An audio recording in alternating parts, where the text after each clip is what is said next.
Good afternoon, and welcome to our Communications Corner brought to you by our External Affairs Division here at FEMA.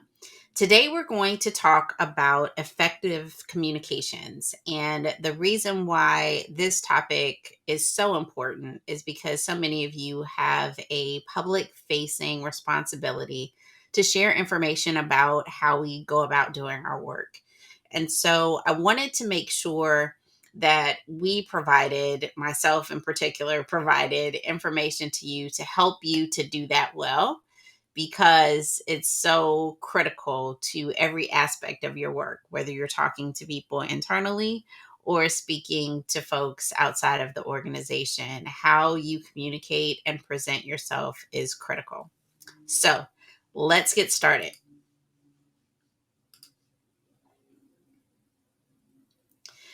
So, our goal today is to talk about effective presentations and tips that you can use to successfully communicate through your presentations.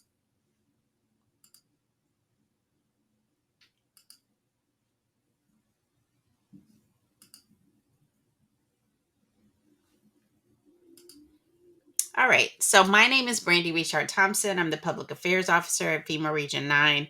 And one of the interesting stories about how I came to Region 9 is, of course, I interviewed for the position. And one of the questions that they asked me was, will you be able to speak on camera? Will you be able to also know when you should not speak on camera? And while I had to provide video clips and information that showed how I had spoken to the public before, it was also really important that I could answer the question of when I would pivot and let someone else speak, or when other folks would be the best representation of the organization in the media or in the public. Was I capable of figuring out who those people were and putting them ahead of myself? And so I'm sharing this information on who I am and my background because a lot of times we don't talk about that.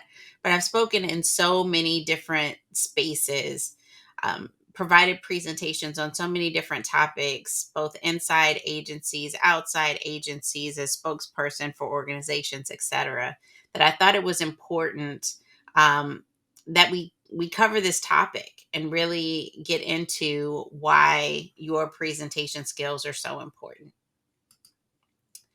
So, speaking is all about you, and it's not all about you at all. And this is a brandyism, not some profound quote that you can utilize, but it really is about where you are in your head and your heart when it's time for you to present to other people.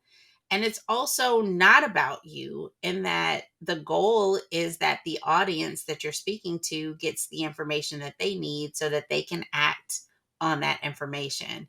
And so we're going to talk about both aspects, why it's important for you to participate in giving presentations and how you prepare yourself mentally and physically for that. But we're also going to talk a bit about why your end customer should be your main focus once you are good with the presentation. So, as I said, it's about you. And when we talk about you showing up the way that you need to in order to speak to other people, it's about how you feel, what you ate for breakfast or for dinner, whether or not you ate at all. I know some of us who speak don't want to eat before we present because it's a little distracting. Then we're worried about if there's something in our teeth or if there's something going on that maybe others can see that we wouldn't be aware of. There's also a level of energy that you have to bring to presenting to other people. So I'm a little bit of an introvert. I like to get energy, or I get energy from being by myself. And so, in order for me to be ready to speak to the public, I need some time beforehand where I'm not being barraged by questions or asked to do other things, where I can really get into the zone, focus on what it is that I'm attempting to communicate, understand the importance of that message so that I can convey it in a way that is in keeping and in line with what's going on at the time. So if we're talking about a crisis situation, you don't want to go into that conversation all high energy and ready to go when you need to provide sober information about potential loss of life or challenges that people are going to have to face as a result of a disaster. You want to go into a situation like that with the appropriate mindset and approach to be able to tackle that subject. Alternatively, if you need to pivot, you need to be able to do that as well. So, whatever it takes to get you ready to be able to speak to the public is what you need to do.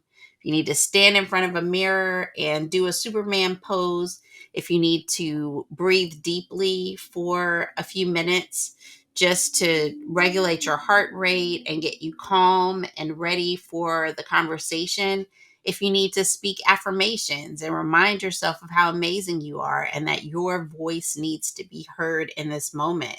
Whatever you need to do, it's about you doing that work to be able to present the best possible message to the audience that you're talking to. Another one of the things that a lot of people don't pay attention to in preparing to present to others is taking care of your body and your voice. A lot of times, I have heard people speak in public when their voice is raspy, they haven't had water, they haven't slept well. You can see it in their eyes and in their energy. They haven't, had their green juice or their coffee for the day. They just ran into speaking. They haven't even given themselves time to prepare for the message. They don't have that message clearly in their heart, and they're not clear on what the goal is that they're trying to achieve with the message that they're conveying. And regardless of when you talk or who you talk to, it's extremely important that you be at your best. There's a quote that I like to um, share with some of my coaching clients about: the tea in the cup is for you. You can only give from your saucer. And so if your cup isn't full of, vim, vigor, excitement, happiness, etc., it's really hard for you to give to other people. So you is extremely important. Taking care of your vessel, being ready to give the presentation is definitely key. So we're concerned about you from the inside out. As I mentioned, want to make sure that you have all there is that you need to be able to speak effectively, have the best communication, and just show up in the most wonderful way. But the other important part of that is showing up as your authentic self. And there's some things that you just can't fake. So, this idea that you could give a presentation about something you really don't care about, or to a community that you really don't know anything about, or that you don't empathize with, is just false. You can't fake it because people will know. And so, I like to only talk about things that I know something about, which reminds me of this story about my grandmother who sang beautifully my whole life. She sang in the choir for 50 years. She got 50 years of recognition for singing in her church choir. And she moved people. I could see people visibly moved when she sang. And I wanted to be able to do that. And at my young age, when I was looking at her and wanting to pattern my singing and speaking and engaging after her, I didn't realize that certain songs you really can't sing unless you know something about it. There's certain songs that at my age, I didn't know anything about His Eye is on the Sparrow like she did, or I didn't really know anything about Amazing Grace like she did. And there were certain songs that would bring her to tears, but also bring others in the audience that she sang before to tears, because she knew it and they knew that she knew it because of the way that she conveyed the message. Similarly, when you speak, you've got to come from an authentic place. So even if you're talking about a program or a project What is it about that program or project that means something to you? What touched you when you heard an applicant or a grantee receive funding to do something really impactful that kept their community from having to deal with challenges in the future? You got to know that through and through before you can start to present on it.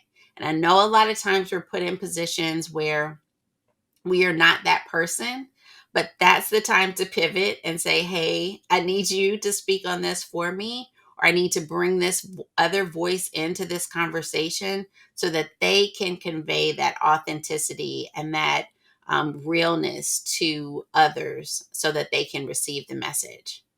Then finally, here, I think it's really important to look at the standard elevator pitch and master that for yourself. If you've never looked yourself in the mirror or looked at someone else and been able to just rattle off, my name is Brandy Richard Thompson, and I'm the Public Affairs Officer for FEMA Region 9, then you need have some more work that you need to do. So, regardless of what your title is, or who you represent, this could be a new role for you or a new space that you're in.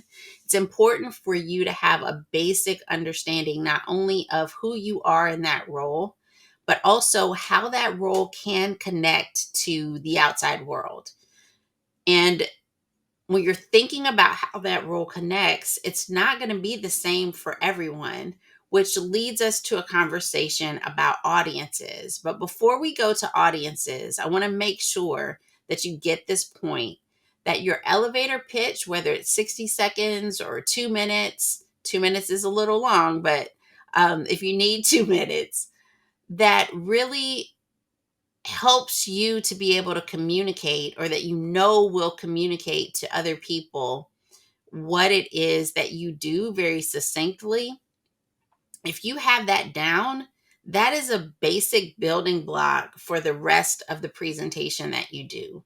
And as you continue to give speeches and continue to speak to people about the subject matter area that you know really well, you'll be able to take building blocks from that, examples from that, and use those to build a presentation that you can fit to whatever the situation is. A lot of times we listen to politicians or others and you're like, oh my gosh, I've heard that story 50 times. Yes, you most probably heard the exact or a different version of the story 50 times, because it's one of the building blocks that they use to create a presentation that other people can appreciate.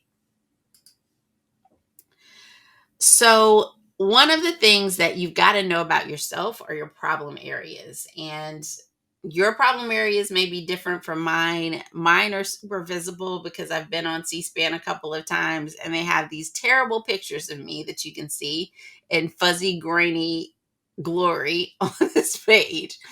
Because I make faces when I speak. So I'm not always pristine about my speaking, and it most probably goes back to me as a singer and wanting to sing like my grandmother and others. You have to sing in a way that the note gets out the way it needs to get out, and it really doesn't matter what your face is doing when that happens. So there's that, and then there's also the fact that I like to use my hands, and so there's sometimes when I look at videos of myself speaking and I'm like, oh my God, if I could just put my hands down or stop using them. But that's part of my culture. Me being raised in Southern Louisiana, a lot of us use our hands to talk. And so it's something that I have to be careful of. There are others that I'll share with you that you may need to watch out for as well, like moving around, really taking your time with certain messages, or um, when you're delivering messages that need to be really sober, you want to have an economy to your movement. Use as little movement as possible so that people are trained on the words that are coming out of your mouth, the sound that they're making, whether they're going up and down, and aren't distracted by movement all over the place. There's also something called voice modulation. And so you can speak in this way, or you can ratchet your voice up to speak even louder, or you can speak in a way that's really firm, that's a little less heady for certain types of messages. And so, how you modulate your voice, as you're speaking, what words you focus on, you're getting more into the art of speaking. If you've ever heard a great minister or a great speaker who can modulate and move in tone and rhythm, sometimes add a little bit of music into the way that they're speaking to you, they are using their voice to also convey the message that they're trying to express via the words, and doing it in a very artful way. Emphasize what's important, and sometimes that means having pregnant pauses where you don't really need to say anything. Just giving yourself a moment to slow the message down and give people time to digest what it is that you've said. That is important as well. And for those of us who speak rather quickly, sometimes we just need to be deliberate about slowing down as well. So, as I mentioned, we want to talk most about the audience. Anytime I receive a request to speak, whether it's paid or inside of the government, the focus is to um, really find out who I'm talking to, because the message just isn't the message if I don't tailor it to the audience specifically. And I don't care what audience it is, if the group is young, old, um, interested in certain hobbies, really energetic or not. All of those things can help you to better craft the message. If you're going into an auditorium with a whole bunch of San Francisco 49ers fans and you're a Cowboys fan or some rival of San Francisco's fan, you're not going to walk in there and say go Cowboys, because you're going to lose everybody when you start talking. So as much information as you can get about your audience, the better. So here are some audiences that I just want to speak to briefly, that I think it's important for you to think about as you are having these conversations. As I mentioned, I've spoken at a lot of different places, and in these specific images, I'm speaking as president of the National Urban League Young Professionals on a wide variety of topics. But at the core of it, I am the spokesperson for the young professionals, and I'm concerned about ensuring that that message from my demographic, from that group that I represent, is being shared in each of these spaces in a way that makes people interested, that addresses the needs of the specific audience that I'm talking to. So, in the top left screen, there is a conversation with Jeff Johnson and I that we are having with a couple of other panelists about underemployment, jobs, rebuilding America for the National Urban League. And in that space, I'm speaking not only as a member of the National Urban League Young Professionals myself, but as the leader of that group and as a representative from the Board of Trustees for the National Urban League about the issues that are really important to young people about getting jobs. So while the larger focus was about jobs, I had to distill the message to ensure that myself, along with the rest of the panelists, were continuing to talk about not just what was important about jobs for everyone, but what was important about jobs to the demographic that I represented, the specific people that I was elected to serve. And so being able to take a larger theme of jobs and ensure that my talking points and the what I made mention of also brought in and interwove stories of people within my demographic, their specific needs and hopes and outcomes that they wanted to see, was extremely important. At the top right of the screen is a photo of me speaking to thousands of people at Freedom Plaza in DC. Um, the National Action Network actually hosted the march and the rallies and things that were going on at that time. But I was speaking on behalf of our organization to not only share what our expectations were, for that moment in that space around freedom and justice, but also tap into what the needs of the larger audience were. Like the people who were there, even though they were from wildly different demographics, they were all interested in the same thing. And so being able to bring the message from my demographic and the organization I represented and marrying that with what was important to all of the people that were there helped that message to resonate and be successful. Also had to think about format and how that could potentially impact what I was saying. So when you only have a few minutes in front of a huge audience, your message has to be extremely succinct, extremely resonant, so that they are getting the main points and know what it is that you want them to do without losing them in just the loudness of the day and all of the things that are going on around you. The bottom left, I was speaking to young people about civic engagement and voting and what was important to them through um, a Greek organization who had brought them together. So instead of having an auditorium setting, that was how the event was set up, I invited those young people to come on stage with me and sit in a circle of chairs so that I could see them, get their reactions to what I was saying, potentially clarify any areas that they seemed to be perplexed by or were confused by, so that they could get the message as well. At the bottom in the center, there's an image of me in Morocco speaking to other young professional elected leaders there who are giving me their experiences.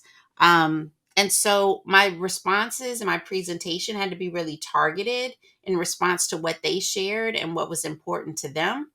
Um, and limited, right? Because I was there to learn. I wasn't just there to speak and say all the things that I wanted to say about what my organization did.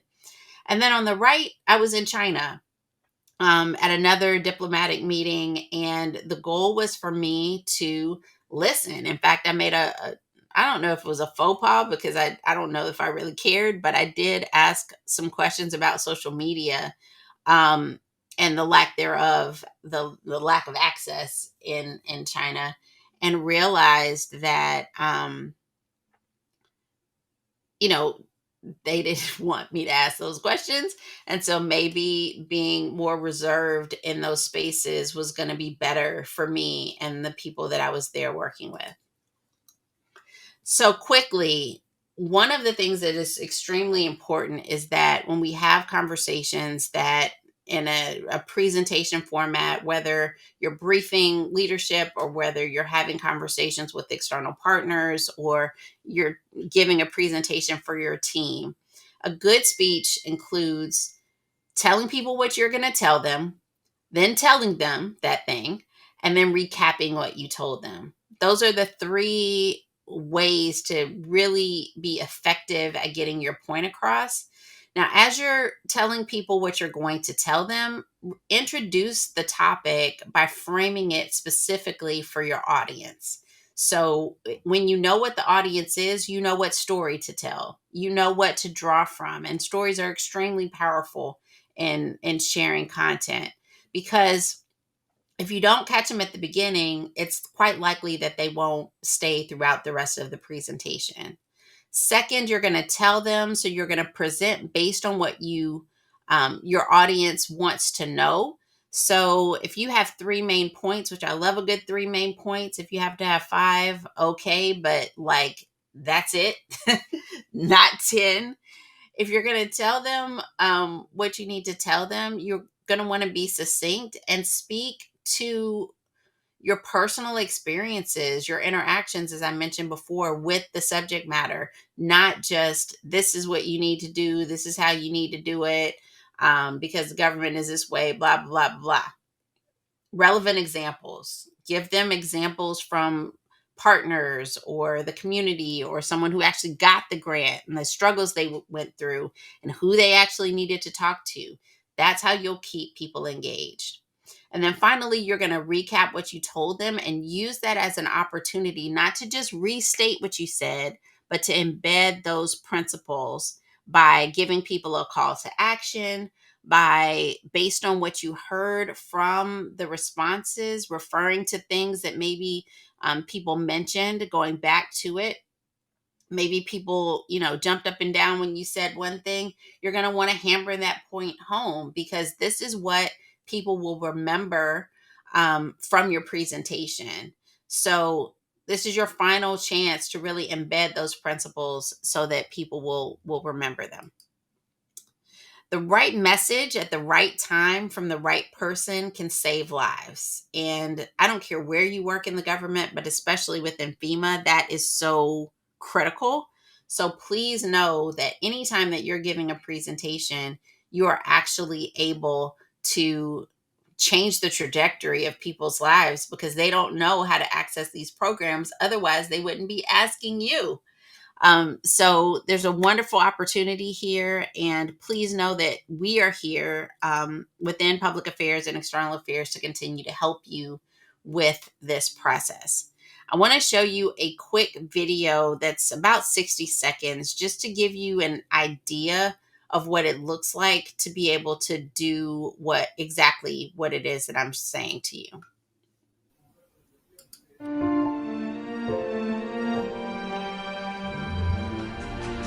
We envision job opportunities that crack the ceiling of what employers think we can do. Our salary today determines our ability to retire later. We dream of reduction in our student loan interest rate and more opportunities to affordably improve ourselves so we can support our families. We need all of this to generate wealth for future generations. Because at the end of the day, regardless of our color, religion, or gender, we want most of all to be respected. And we want it all now. Now. The National Urban League Young Professionals stand at the forefront of civic engagement, providing a voice for young professionals everywhere. We need you to get involved today. Go to nulyp.net/we've got now to begin your journey. Let's change our collective futures now. The reason why I shared that video is because it's one of the videos that we put together during my time as president of the National Urban League Young Professionals to really get to what our plan of action was, what we were talking about that should be of importance to other young professionals, to get them involved and get them to want to join us to take action. And it could not just be what the National Urban League's policy platform was. It had to be tailored to the demographic that we served, young professionals 21 to 40, so they could understand how their participation could get something back for them. We had 60 seconds to do, this is what we're proposing, and this is a call to action. And quite frankly, this video was created 10 years ago. So there's so many more resources and tools and tricks we could have used to make that happen, which we have access to now. And so my goal is that you can start to think about whether it's in writing, whether it's a short presentation, a quick elevator pitch, how can you distill what you know about your program area really into very salient, specific words that touch the heart of the audience that you are trying to support? Because that's how we get messages across, and that's how we give really solid, effective presentations.